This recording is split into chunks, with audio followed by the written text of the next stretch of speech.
Hey everyone, I hope I found you well, and today I'll be covering half of my recent annual trip to Central Kansas for my birthday.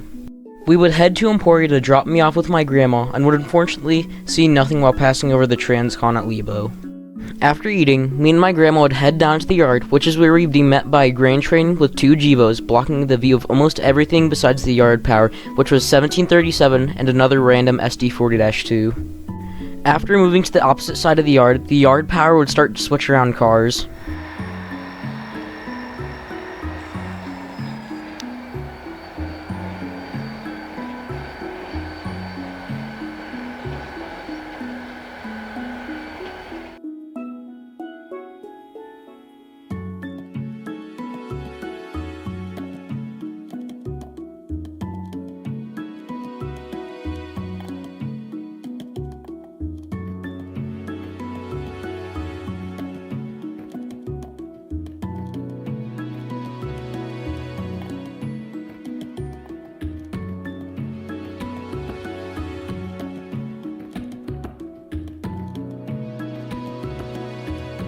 After the yard power moved into the yard, an intermodal would pass by.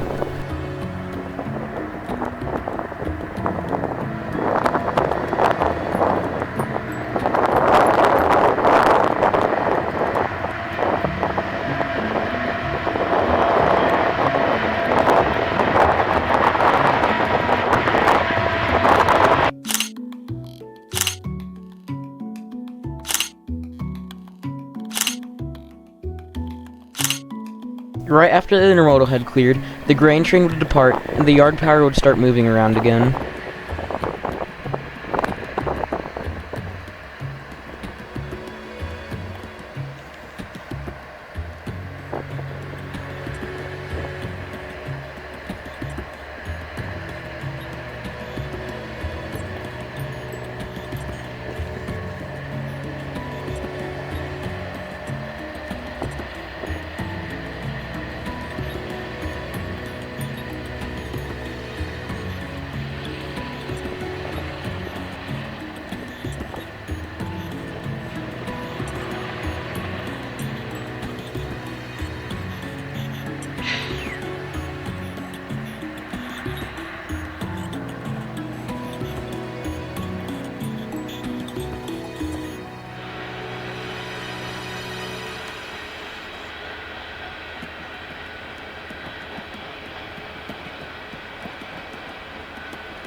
The yard power would continue to pull in and out of the yard.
After that, we headed to Eleanor, and while driving there, we would be met by a manifest, which we couldn't see the power on yet, but we would see it soon.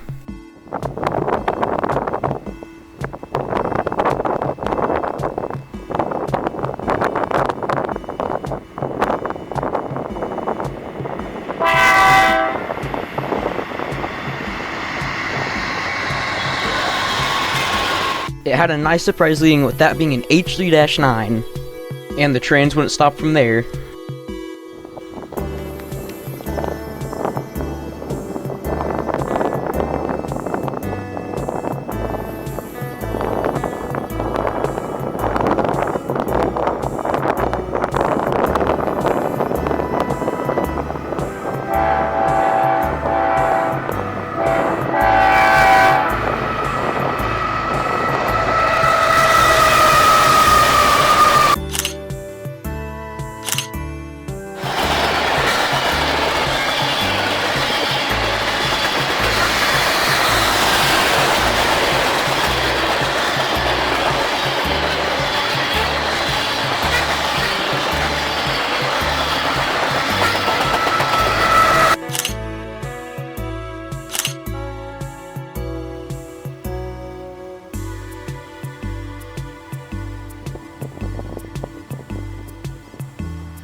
After that, we would head to the Strong City station to see the station and check out the caboose they had there and hopefully see a train going by the station. And when we got there, it was a yellow over red.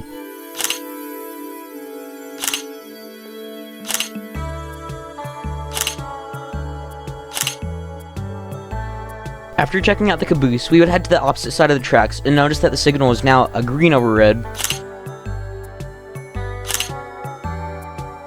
And after a little while of waiting, we would hear rumbling and see headlights off in the distance.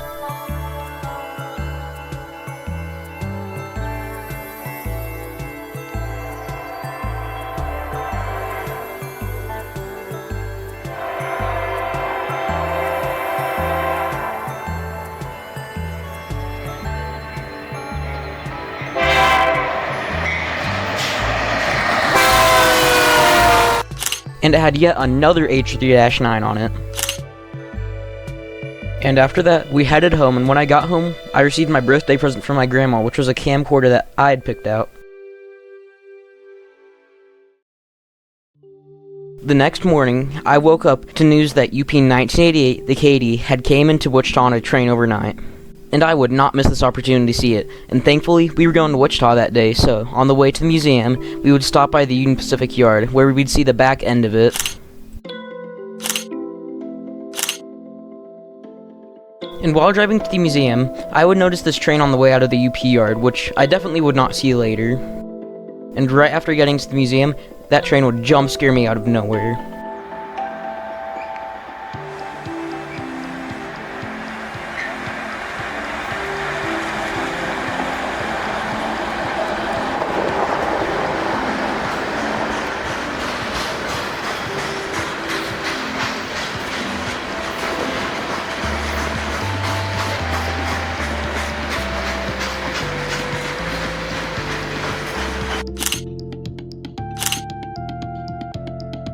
And after that, I decided to test out my camcorder.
Moral of the story, don't cheap out on $100 camcorders off of Amazon. And then we would wait for about an hour for an average BNSF train to show up with a Dash 9 liter though, but it was kind of ruined by the recording.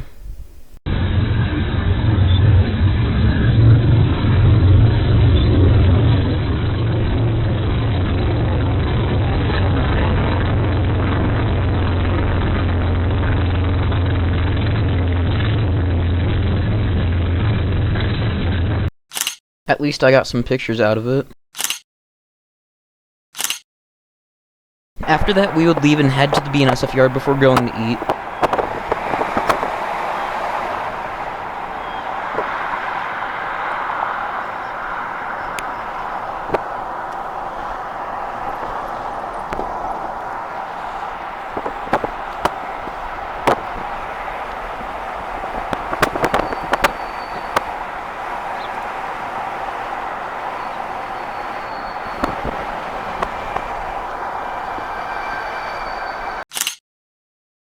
While eating, I decided to check the rail cam.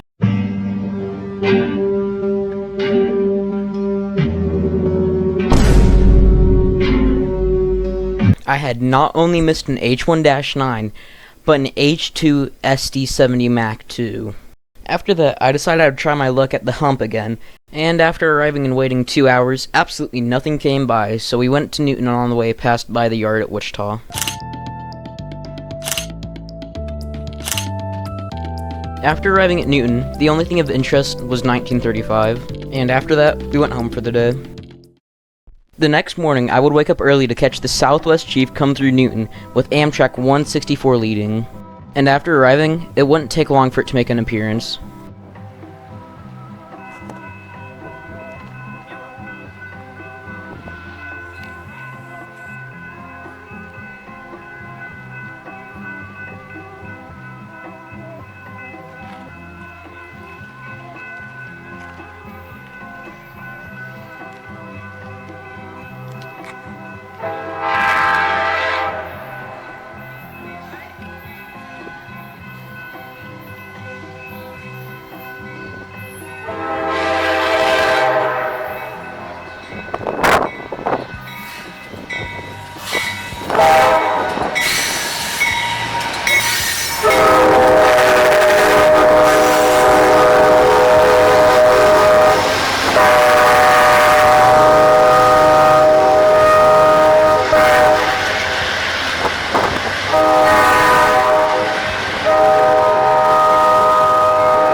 After going home and sleeping, we would head back out to Newton later that day. We would eat first before heading out to the yard, and while circling around the yard, we'd be met with a surprise being BNSF 4718, a BNSF orb on it, which I'd actually seen before.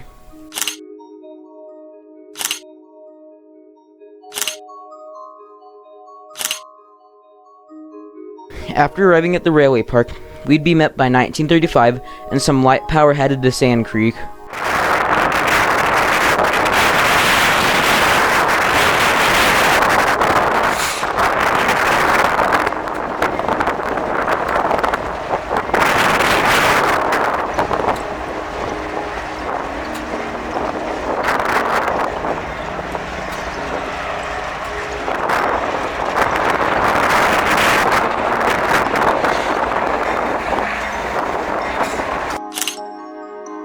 I also forgot to mention that it was really windy and cold that day.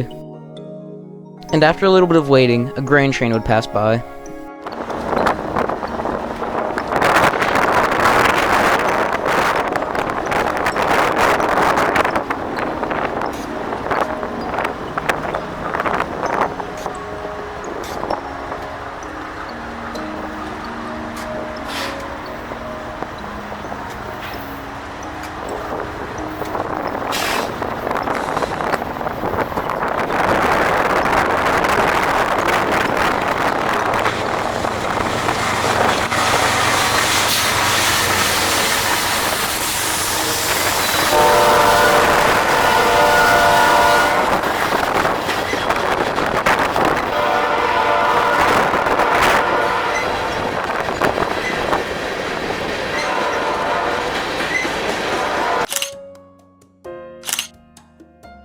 And after that, some light power from Sand Creek came into the yard.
And shortly after that power moved, I realized a crew had gotten in 1935's cab and the headlights had turned on, and they would soon start moving.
After that, I didn't record it going over the 2nd Street crossing because my hands were absolutely freezing off because I'd forgotten to take gloves that day.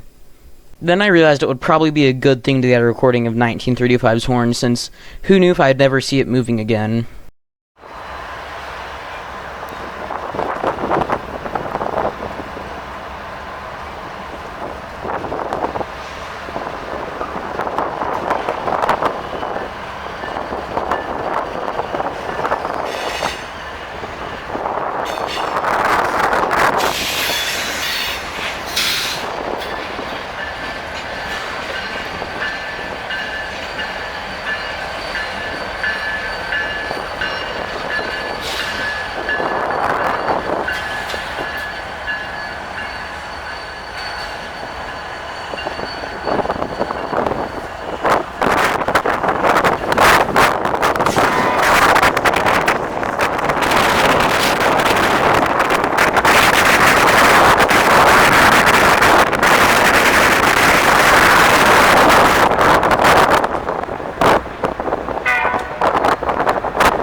After that, we headed home because the conditions were getting too bad for my grandma's liking.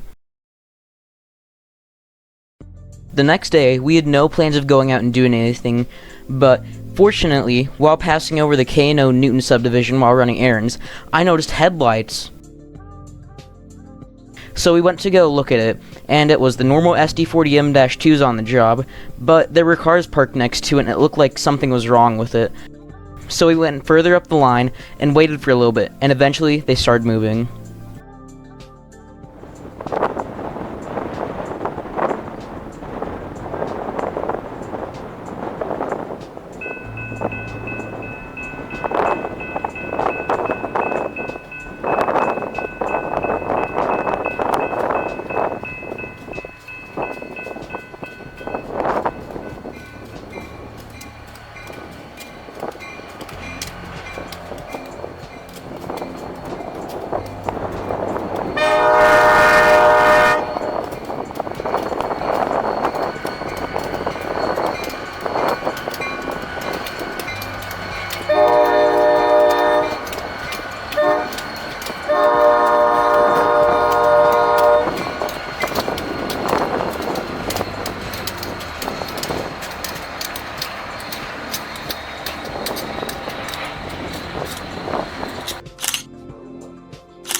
After the train had cleared the crossing, we chased it.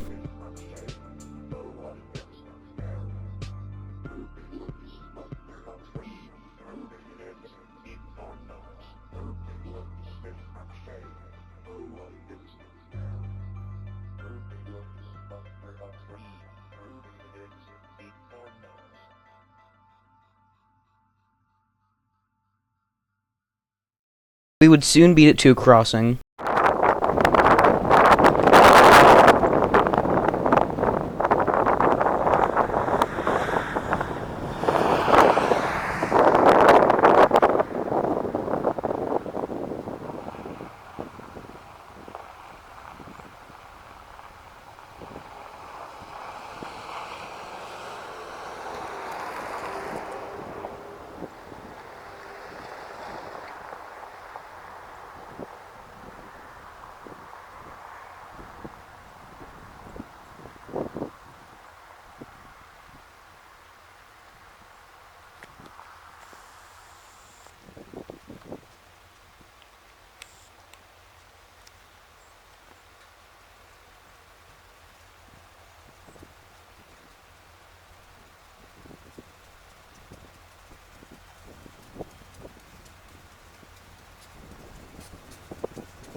and after that, we would head home for the day. The next morning, we woke up to go somewhere where we hadn't been before, and that place was Salina. After arriving at the power pool, the only interesting thing was just an SD70M and an SD40-2 and a GP40M paired up. After that, we would drive by the K&O yard and head to the yard office, which is where we'd be met by a trio of SD70Ms doing some short moves.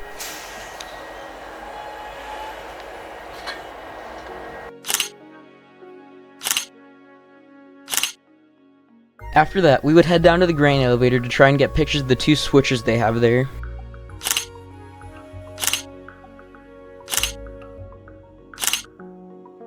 And after that, we would head over to the bridge that crosses over the yard to try and see if we could get a better view of the power that was sitting right next to the grain elevator.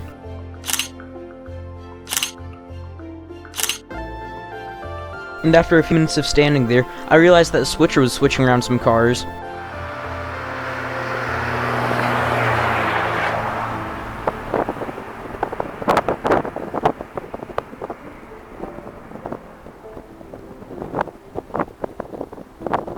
After that, we would go visit UP 477.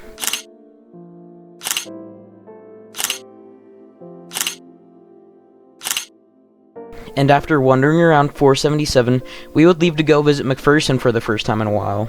And the first thing we would do when we would get to McPherson would be visiting the McPherson's Museum model train layout.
After looking at the museum's model train layout for a little bit, we would visit some of the other exhibits in the museum.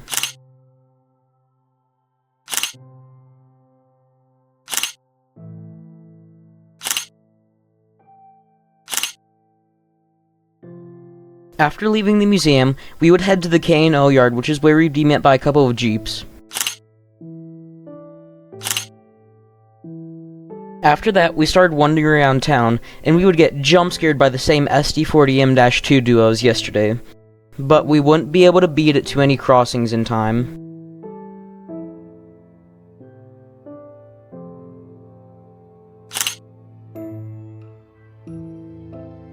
We would head home soon after that and see a UP Jivo duo sitting at a grain elevator on the way.